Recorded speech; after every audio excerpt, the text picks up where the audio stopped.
안녕하세요, 머복한TV입니다. 오늘은 친구한테 빌려준 돈 소송하는 방법에 대해서 말씀드릴게요. 돈을 빌려달라고 할 때는 제발 좀 빌려달라고 애원하더니만 막상 돈을 빌려준 후에는 나중에 준다고 하면서 이렇게 계속 미루다가 나중에 연락 아예 씌워버리고 뭐 이런 친구들 있죠. 사실 이쯤 되면 친구라고 하기도 좀 그렇죠. 어쨌든 이런 애들한테 어떻게 소송을 할 수 있는지 알려드릴게요.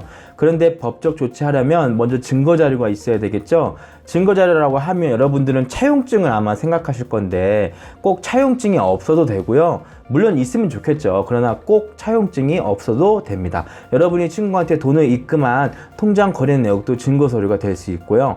상대방하고 주고받았었던 카톡이나 문자 내용만 있어도 돼요. 없으면 유도신문에서 만드세요. 어떻게 만드냐고요? 너 저번에 나한테 2019년 7월 몇 월 며칠까지 주기로 한 돈 30만원 왜 안 줘? 라고 해보세요. 그러면 상대방이 알아서 줄게, 좀만 기다려 라고 할 거 아니에요. 이러한 내용은 채무를 인정한다는 거니까 증거 자료가 될 수 있습니다.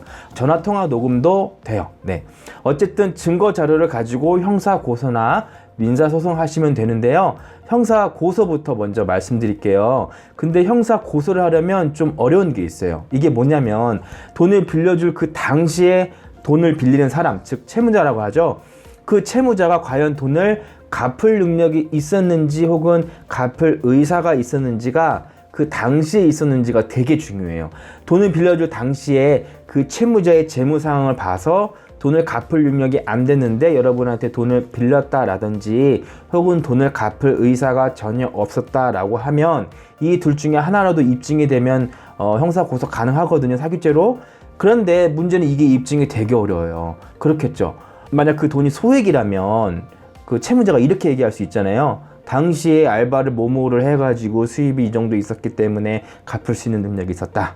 근데 사정이 있어서 그만둘 수밖에 없어서 수입이 없었다 라고 하거나, 아니면 그 채무자가 예를 들어서 돈을 조금이라도 갚았어요. 그러면 여러분이 만약에 수사관이라고 하시면 이거를 변제 능력이나 변제 의사가 없었다라고 판단이 되시나요? 힘드시겠죠. 그래서 이런 것들이 입증이 되는데 되게 어렵기 때문에 단순히 돈을 빌려주고 못 받은 거에 대해서 이제 형사 고소가 되는 경우는 거의 없다라고 보시면 돼요. 그런데 만약에 그 채무자가 우리 어머니가 아파서 병원비가 필요해 라고 했고, 이러한 내용이 카톡이나 문자 내역이 있는 상태에서 돈을 빌려줬는데 나중에 알아보니까 그 채무자가 유흥비로 전부 탕진했다, 이런 경우는 형사 고소가 가능해요. 이건 고소장 제출하시면 돼요. 그런데 이러한 경우가 아니라면 전반적으로 앞서 말씀드린 것들을 입증하는 게 되게 어렵기 때문에 형사 고소보다는 민사 소송으로 가셔야 될 거예요. 그럼 여러분들은 아니 법무사나 변호사한테 맡기면 돈 너무 많이 드는 거 아니냐 라고 하실 건데, 돈을 빌려주고 못 받으신 거는 법무사나 변호사한테 맡길 필요가 전혀 없어요. 여러분이 충분히 하실 수 있어요. 근데 민사소송은요, 공과금이 많이 들고 법원도 왔다 갔다 해야 돼서 만약 빌려준 돈이 뭐 몇십만 원밖에 안 된다면 이게 또 배보다 배꼽이 더 커질 수가 있어요. 그래서 제가 말씀드리고 싶은 거는 바로 지급명령 신청 제도를 이용하시라는 거예요. 지급명령 신청은요, 민사소송의 약식 절차라고 해서 법원 왔다 갔다 할 필요가 없고요. 민사소송에 비교해서 시간도 한 달 이내 정도밖에 안 걸려요. 비용 또한 거의 민사소송에 비교해서 10분의 1 정도밖에 안 들어요. 되게 저렴해요. 예를 들어서 뭐 몇십만 원이다 그러면 공과금 몇만 원 정도밖에 안 들어요.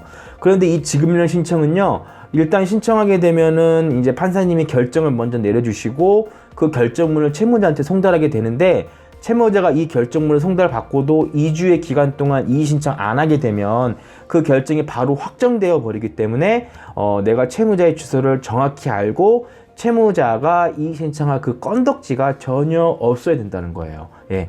만약 채무자가 송달을 못 받거나 혹은 이의 신청했다면 어떻게 되냐고요? 그러면 민사소송 절차로 넘어가는 거예요. 그렇게 되면 민사소송 시에 공과금 낸 거 지급명령 신청 비용 제외하고 차액분 또 납부해야 되는 거예요.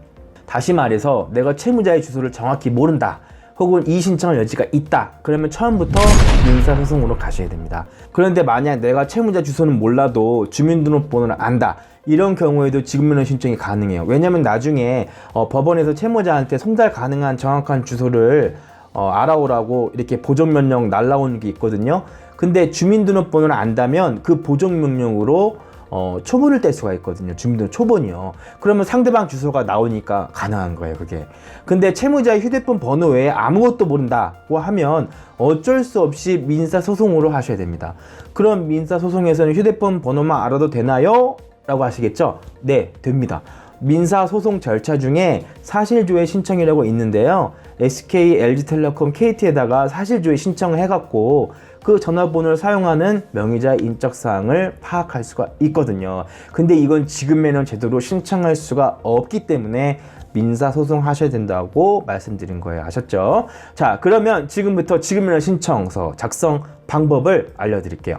지금부터 지금이나 신청하는 방법에 대해서 말씀드릴게요. 네이버 이제 검색란에다가 대법원 양식이라고 쓰시고 딱 치시면 양식모험 민원항의 두 번째 웹사이트, 여기 사이트가 있잖아요. 여기 눌러서 들어가시면 대법원 양식 사이트가 딱 나옵니다. 여기다가 지금 명령이라고 쓰시면 돼요. 그러면 이렇게 10가지 이제 게시글이 나오는데 여기다 밑에서 두 번째 클릭하셔서 들어가시면 누구라도 다운받을 수 있는 양식이 나옵니다. 이걸 프린트해가지고 이제 작성해서 제출하시면 되는 거예요. 자, 먼저 볼게요. 채권자라는 여러분이에요. 이름, 주소, 연락처, 주민등록번호 쓰시고, 중요한 건 채무자인데 아까 제가 지급명령 신청이 뭔지 말씀드렸죠. 이거는 민사소송의 약식 절차라고 해가지고 먼저 결정을 내려주시고 그 결정문이 채무자한테 송달이 돼야 되기 때문에 송달 안 되면 안 되는 거예요. 송달 안 되면 지급명령 신청 할 수가 없어요. 그거는 민사소송 가셔야 돼요. 자, 그러면 지급명령 신청하려면 채무자의 이름하고 정확한 그 채무자가 받을 정확한 주소를 알아야 되는 거예요. 주소를 모르면은 지급명령 신청할 수가 없어요. 그런데 만약에 이름하고 주민등록번호를 안다. 이러면 이제 주소를 몰라도 돼요. 왜냐하면은 그 이름에 그 주민등록번호를 가진 사람은 전국에 단 한 명이잖아요. 특정이 되잖아요. 그러면 법원에서 보존명령이 나가는데 그 보존명령으로 그 채무자의 그 주민등록 초본을 발급받을 수 있어요. 그러면 지급명령 신청이 가능해요. 네, 그렇게 하시면 되고, 아셨죠? 자, 청구 취지를 볼게요. 청구 취지는 채무자는 채권자에게 아래 청구 금액을 지급하는 명령을 구합니다. 이 양식이 그대로 있는 거예요. 예. 여기 XX1은 여러분이 받으실 금액을 쓰시면 되고, 위이른 금액에 대해서 이 사건 지명의 성동의 다음 날부터 갚는 날까지 연시 후료의 지율에 의한 지연손해금. 이거는 다 똑같아요. 예.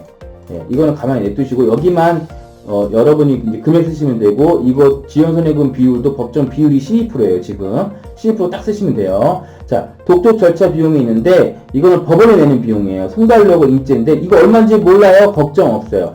이거 지문의 신청서 그 접수 담당자한테 물어보면 친절하게 알려줘요. 그러면은 그 법원에 보시면 항상 은행이 있거든요. 항상 거의 신한은행일 거예요. 그 신한은행 가가지고 그 알려준 그 금액 그대로 이제 납부하시고 그 영수증을 여기다가 첨부해가지고 그 아까 접수 담당자한테 주면 됩니다.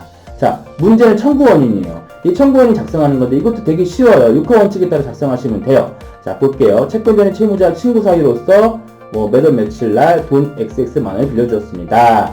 채무자는 이 돈 XX만 원을 2019년 주기로 한 날 그때까지 주기로 했는데 현재까지 전혀 지급하지 않고 있습니다. 그래서 사건 지급명령 신청하게 되었습니다. 간단하죠? 예, 이렇게만 쓰셔도 돼요. 예, 자, 충분히 하실 수 있겠죠? 자, 첨부서를 보면은 제가 아까 말씀드렸듯이 통장 입금 내역 있으시면 첨부해 주시고, 차용증 있으시면 첨부해 주시고, 없어도 괜찮아요. 카톡 화면하고 문자 화면이 있으면 돼요. 예, 그 채무 내역을 인정한. 없으면 어떻게 한다? 유도신문 유도해가지고 이제 만드시면 돼요. 그거는 있으셔야 돼요. 카톡 화면 문자 화면 첨부해가지고 제출하면 돼요. 여기다 채권자랑 연락처 쓰시고, 여러분 도장 쓰시고, 예, 아까 이거 영수증 첨부해가지고, 여러분 주소지 이제 지방법원 거기다가 제출하시면 됩니다. 자, 끝났어요. 네. 자, 제 영상이 도움이 되셨다면 구독과 좋아요 부탁드릴게요. 감사합니다.